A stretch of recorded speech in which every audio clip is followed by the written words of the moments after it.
गोविंद सरांसाठी एकदा जबरदस्त टाळ्या झाल्या पाहिजे. मित्रांनो, एक शेवटचे 5 मिनिट घेऊन चालेल ना? कारण ह्या रँकला येण्यासाठी खूप कष्ट घेतले.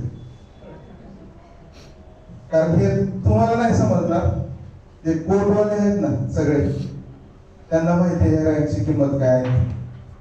2 कोटी मॅचिंग, कॅश मध्ये 6 कोटी बिझनेस, मग नंतर बनतो माणूस नॅशनल टीम कॉर्डिनेटर.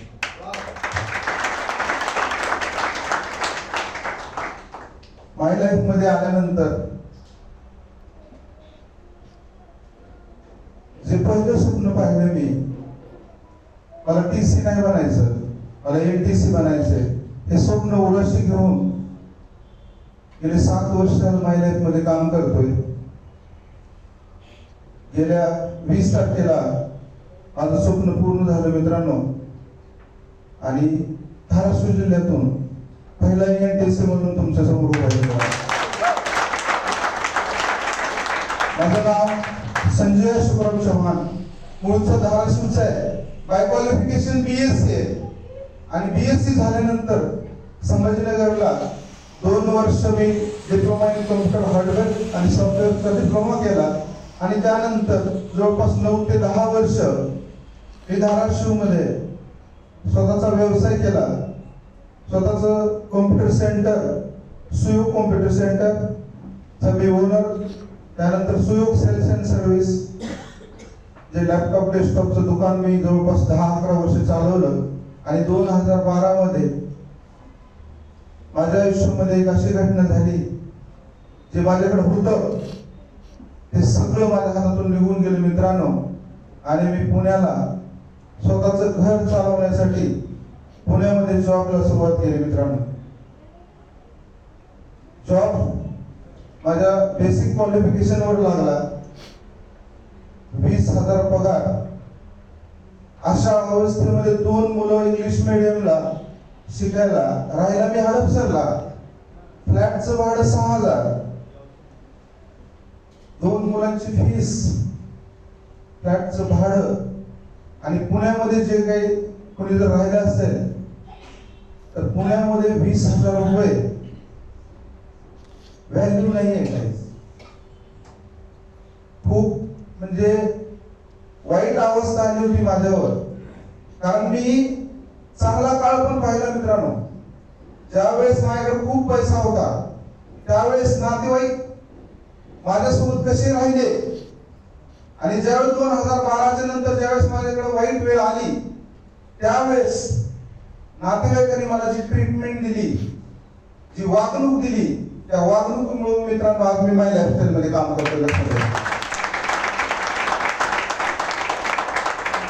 माय लाईफ मध्ये हा प्लॅन दिला सरांनी. मी पण तुमच्यासारखा प्लॅन पाहिलाय. पण प्लॅन पाहिला, मी पुण्यामध्ये हडपसरला सेमिनारला गेलो होतो. आज तुम्हाला पण इथं नवीन लोक किती आले जरा हातवर करता का? कारण त्यांच्यासाठी माझा आजचा जो अनुभव आहे ना तो तुमच्यासाठी आहे खास. कारण मी हा सेमिनार पाहायला हडपसरला गेलो. एका व्यक्तीचा मला कॉल आला होता की तुम्हाला पैशाची गरज असेल तर हॉलला या. आणि पैशाची गरज कशी होती मित्रांनो, 1 तारखेला माझी पगार व्हायची आणि 5 तारखेला माझे पैसे संपायचे. किराणा, फ्लॅटचं भाडं, मुलांची फीस. 6 तारखेला माझ्या अकाउंटवर 0 बॅलन्स असायचा. आणि 6 तारखेपासून 30 तारखेपर्यंत मी अक्षरशः मित्रांकडे 500,000 रुपयासाठी भीक मागायचो मित्रांनो. मला हे सांगायला काहीच वाटत नाही, कारण हे समजलं पाहिजे समोरच्याला. माय लाईफस्टाईल का करायची हे समजलं पाहिजे. कसं करायचं हे सांगायला हे सगळे लीडर्स आहेत. का करायची हे समजलं पाहिजे. माझी परिस्थिती खूप वाईट होती. नातेवाईकांनी पत्रिका जर दिली तर पत्रिका डायरेक्ट येत नव्हती मला. फोनवर सांगितलं जायचं की त्याला लग्नाला यायचं असेल तर ये म्हणा. हॅलो, तुम्ही आहेत ना सगळे? तुम्हाला हा अनुभव कामाला येणार आहे. 6 तारखेपासून 30 तारखेपर्यंत माझ्या खिशात पैसे नसायचे. महिन्याला मला फक्त 5,000ची गरज पडायची. कारण माझी पगार 20,000, माझा खर्च 25,000 होता, वरचा जो 5,000चा गॅप होता तो भरून निघत नव्हता. आणि मी कुठेतरी अशा सर्चिंग मध्ये असायचो, पार्ट टाइम मध्ये कुठं काम भेटतं का, कारण त्या 5,000ची मला गरज होती. आणि मला ज्या व्यक्तीने कॉल केला ती व्यक्ती माझ्यासाठी आज देवाच्या अगोदरची आहे. त्या व्यक्तीचं नाव मी माझा तो व्यक्ती माझ्यासाठी देव आहे. देव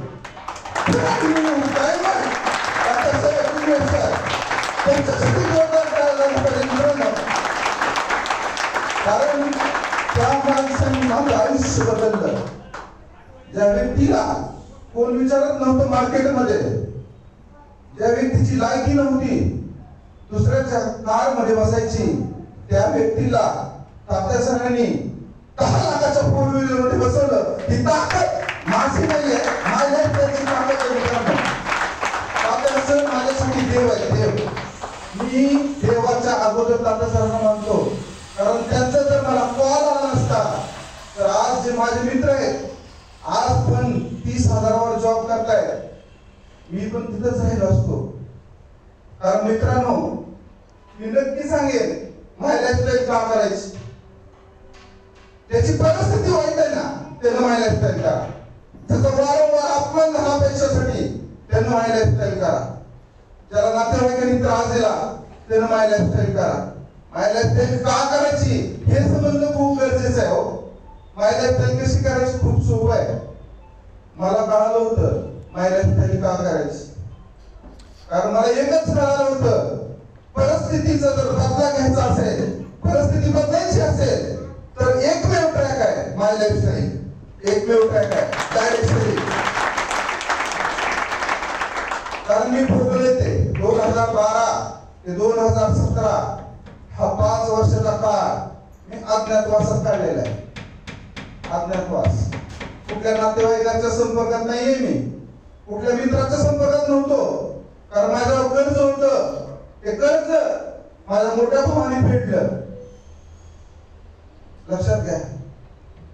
आणि मला एकच माझ्या डोक्यात होतं की मी जॉब मध्ये काही करू शकत नाही, मी जॉब मध्ये हे कर्ज फेडू शकत नाही, मी इथून फेडू शकतो.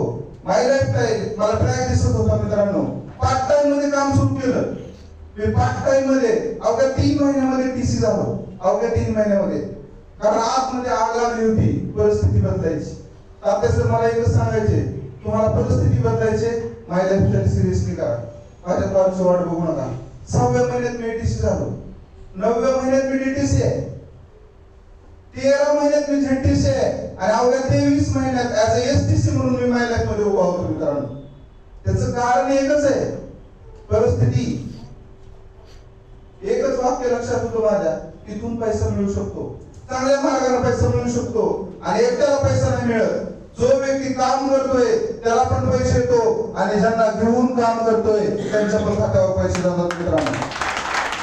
बाहेरच्या ट्रेडिशनल मार्केट मध्ये जो व्यक्ती व्यवसाय करतोय फक्त त्या एका व्यक्तीला पैसा जातो.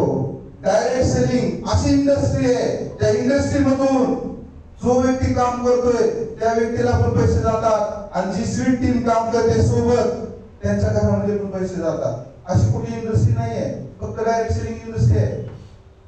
मी ज्यावेळेस पुण्यामध्ये राहायचो, आम्ही दिवाळीला धाराशिवला यायचो. मी राहायला हडपसरला, बस तिथून भेटायची आम्हाला, पण शिवाजीनगर किंवा स्वारगेटून यायचो, आणि तिथून बस भरून यायची. 2 मुलं सोबत, माझी मिसेस आणि मी, 2 मुलं. जर आम्हाला धाराशिवला यायचं असेल तर आम्हाला जागा नाही भेटायची. इंदापूर पर्यंत आम्ही कित्येक गाव भरून आलो, आणि 2 मुलं त्यांना क्यू द्यायला यायची ना, ते आमच्या 2 मुलांना मांडीवर घ्यायची. अशा परिस्थितीमध्ये मी मायलेज मध्ये कामाला सुरुवात केली. तुम्हाला इथं आजचे जे होस्टर आहे त्यांनी सांगितलं असेल बघा, नमस्कार नमस्कार नमस्कार नमस्कार करायला लावतात का? कशासाठी नमस्कार आहे? तुम्हाला वाटत असेल जे नवीन आले ना, हे काय नवीन लावलंय, 5चे पैसे पण घेतले बाहेर, मध्ये आल्यावर नमस्कार पण करायला सांगतात. मी पण तुमच्यासारखाच बसलो आणि मला कधी सवय नव्हती नमस्कार म्हणायची अशी बसून. मी सरांना विचारले नमस्कार काय आहे, कशासाठी नमस्कार. मला त्यांनी कानात सांगितलं तुमच्याकडे कार आहे का. मी म्हटलं माझ्याकडे टू व्हीलर आहे आणि ती पण 2005 ला घेतलेली सर. 2016 उजळलंय. 11 वर्ष झाले मी एका टू व्हीलरला टिका मारतोय सर.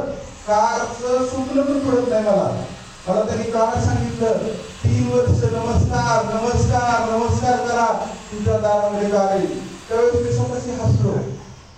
असं कुठं होत असतं का. पण मित्रांनो 2017 ला मी या बिझनेसला सुरुवात केली.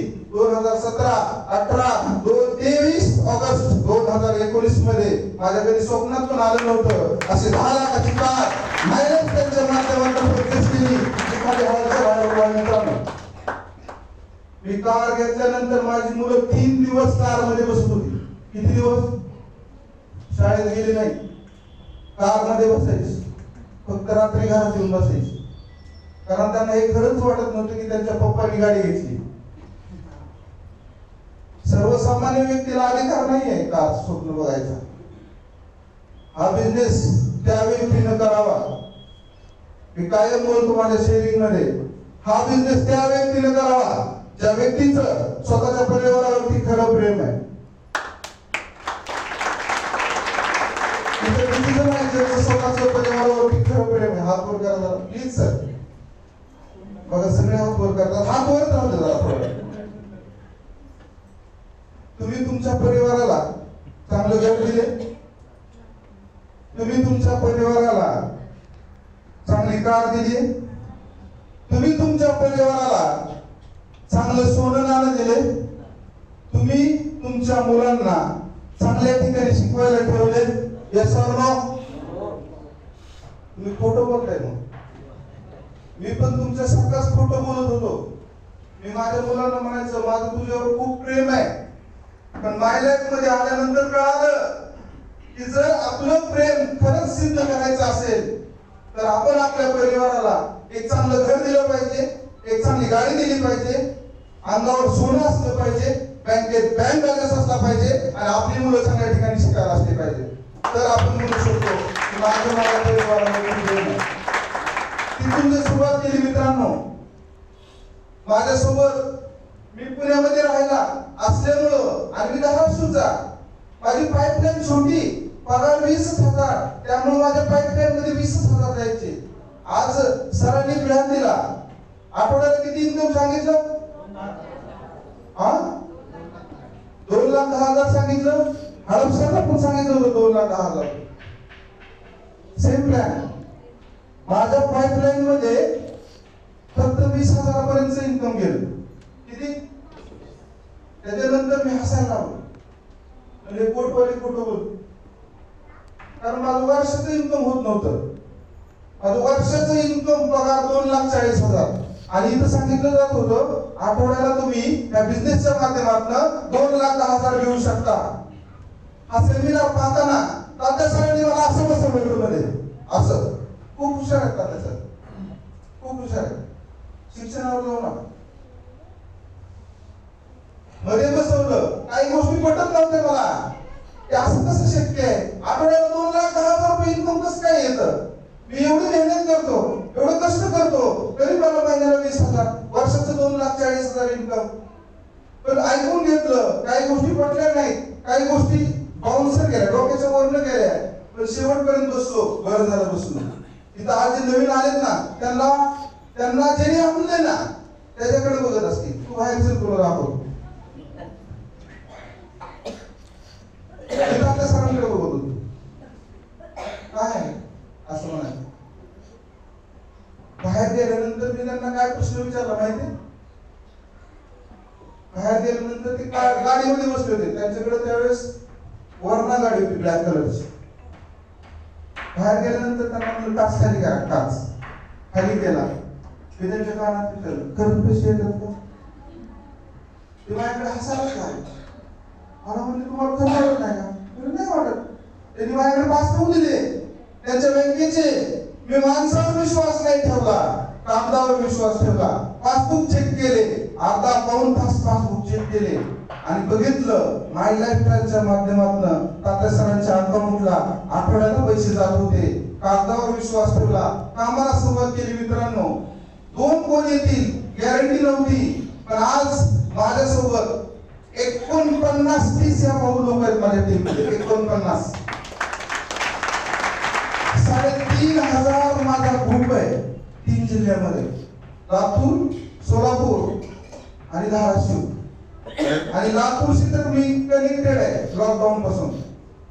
त्याचं मूळ कारण लातूरची आणबान शाळा सीटीसी प्लस स्टार वर निजाम शेख सर, त्यांच्यासाठी जोरदार टाळ्या वाजवा. त्यांनी जे लातूर मध्ये कुणाला नाही जमलं, निजाम सरांनी करून दाखवलं. कारण लातूर मध्ये माय लाईफस्टाईलचा झेंडा लातूर जिल्ह्याचा जर लावला असेल माय लाईफस्टाईल मध्ये, तर सीटीसी प्लस स्टार वर निजाम शेख सर, त्यांच्यासाठी खरंच जोरदार टाळ्या वाजवा पाहिजे. त्या व्यक्तीने करून दाखवलं. मित्रांनो, या बिझनेस मध्ये कार आली, 20,000 रुपये महिन्याला इन्कम घेणाऱ्या व्यक्तीची लायकी माय लाईफस्टाईलने चेंज केली. मी या माय लाईफच्या माध्यमातून 7 दिवसाचं हायएस्ट पे आउट आहे माझं 96,000 रुपये. ही ताकद माझी नाही आहे, माय लाईफस्टाईलची ताकद आहे. 7 दिवसाचं इन्कम मी घेतलंय 96,000 रुपये. कोण व्यक्ती बोलतोय तुमच्या समोर? कोण आहे? मी त्याची मार्केटनं लायकी बनवली होती महिना 20,000 रुपये. किती? 20,000. तोच व्यक्ती बोलतोय तुमच्या समोर, त्या व्यक्तीचं गेल्या महिन्याचं इन्कम आहे 1.25 लाख रुपये. ही ताकद माझी नाहीये, माय लाईफस्टाईलची ताकद आहे मित्रांनो. आणि हा प्लॅन पाहत असताना जिथं मी क्लोज झालो, जिथं सिरियस झालो, त्याचं एकच कारण आहे, नॉमिनेशन फॅसिलिटी. हा प्लॅन पाहिल्यानंतर शेवटला एक स्लाइड आली आणि तिथं सांगितलं गेलं की या बिझनेस मध्ये काम करत असताना त्या व्यक्तीला जर काही झालं तर त्याचं आहे असं इन्कम त्याच्या वारसदाराला भेटतं. ही गोष्ट मला आवडली त्या प्लॅन मध्ये. मी डोक्यात एकच विचार केला, आपल्याला 5,000ची गरज आहे, 5,000 भेटले तर चालतील ह्या अपेक्षेने सुरुवात केली. मित्रांनो, प्रोडक्ट घेतले, आईला संधिवात होता, आईला प्रोडक्ट दिले, संधिवाताचा रिझल्ट आला, आईला कामाला सुरुवात केली. 5,000 साठी ह्या बिझनेस मध्ये मी आलो, पण मला माहित नव्हतं इथं पैसे एवढे येतात. कारण नॉलेज नव्हतं. नॉलेज या बिझनेस मध्ये पैसा कमवला जातो त्याचं एकच कारण आहे, नॉलेज. ज्याच्याकडे नॉलेज जास्त त्याला इन्कम जास्त. ज्या व्यक्तीने आणले ना त्या व्यक्तीला सोडू नका. ज्या व्यक्तीने तुम्हाला बिझनेस मध्ये आणले ना त्या व्यक्तीचा हात 5 वर्ष सोडू नका. दुसरी गोष्ट, स्वतःचं डोकं लावू नका. मी 2017 पासून मी माझं डोकं बाजूला काढून ठेवले, म्हणून आतापर्यंत माझ्या अकाउंटला माझ्या सिंगल आयडीचं इन्कम आहे 24 लाख रुपये. माय लाईफस्टाईलच्या माध्यमातून आलेले इन्कम आहे. माझ्यासोबत मला एकट्याला इन्कम येते हे महत्वाचं नाहीये. माझ्यासोबत माझ्या टीम मध्ये लातूरच्या टीम मधून ज्या लेडीजला पहिल्यांदा जॉईन केलं, ज्योती धुमाळ मॅडम, ज्यांचा आज सत्कार झाला डीटीसी प्लस स्टार सिल्वर, पहिली लेडीज आहे लातूर जिल्ह्यातून जॉईन केलेली. त्यांच्यासाठी खरं टाळ्या झाल्या पाहिजे. विश्वास ठेवला. बार्शी मधलं पवन सातपुते सर, अनोळखी व्यक्ती माझ्यासाठी. आज पवन सर आरटीसी रँकलाय. तुळजापूर मधून Pooja Raut madam STC plus star silver, त्यांच्यासाठी खरं टाळ्या झाल्या पाहिजे. कारण ही अचिव्हमेंट माझी नाहीये, ते हार फेटा हे माझं नाहीये, ते माझ्या टीमचं क्रेडिट आहे. त्या सगळा सन्मान मी माझ्या स्वीट टीमला आणि माझी great and great upline brand new diamond Dadasaheb Ingale सरांना समर्पित करतो.